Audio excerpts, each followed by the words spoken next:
Well, to discuss India's deep space mission a little further, I'm joined now by space analyst Dr. Maurice Jones. Dr. Maurice Jones, more than half of these Mars projects have failed. I think China in 2011, Japan was unsuccessful in 2013. Why is India so confident? I think this time they're taking a very low-risk approach. They're using a rocket that's worked so many times that you can bank on it getting off successfully. And the probe itself is based on an Indian moon mission probe that worked fairly well, but it's been upgraded to fix some of the small mistakes that they made with the first launch. So all in told, this is tried and tested technology, so I have a lot of faith in it. They're touting it as low technology. This probe is actually very small. The satellite is very small. The rockets are much smaller than the ones used by the Americans or Russians. So India thinks that it's best to go with a sort of a low technology mission than something a bit too fancy. I think they're picking the small and steady approach because it is their first attempt to reach the planet.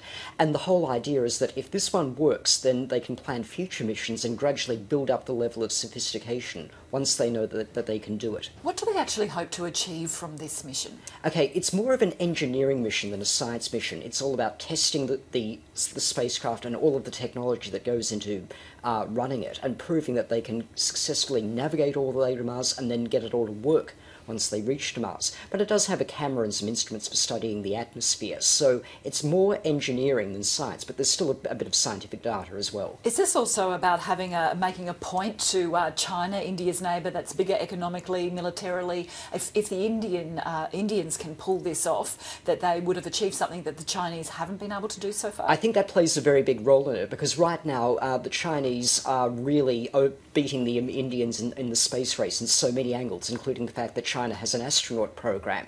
And if the Indians can do it, then it will give them a case of beating the Chinese in at least one small angle of the space race, and they can do it at a very low cost.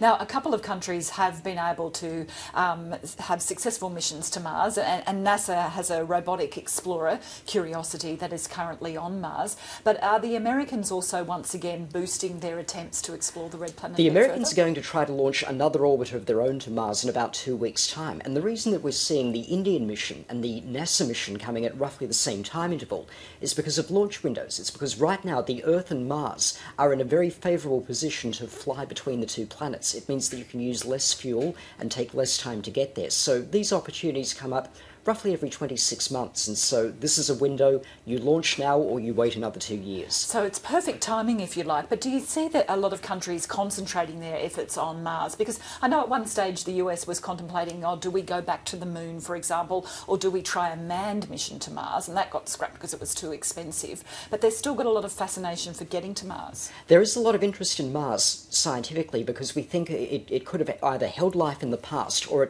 there could even be life deep underground today. And so it's the only planet we know of in our solar system that's closer to Earth that's fairly close to Earth-like conditions, even though it's fairly inhospitable. And the fact is, you don't have to send astronauts there. You can explore Mars using robot space probes at a fairly cheap price, and the risk is fairly low too. A final point, once this mission launches tonight from India, it's going to take some time to get there. It will take a long time to get there, just like the NASA mission, and both of these spacecraft will not arrive until September of next year.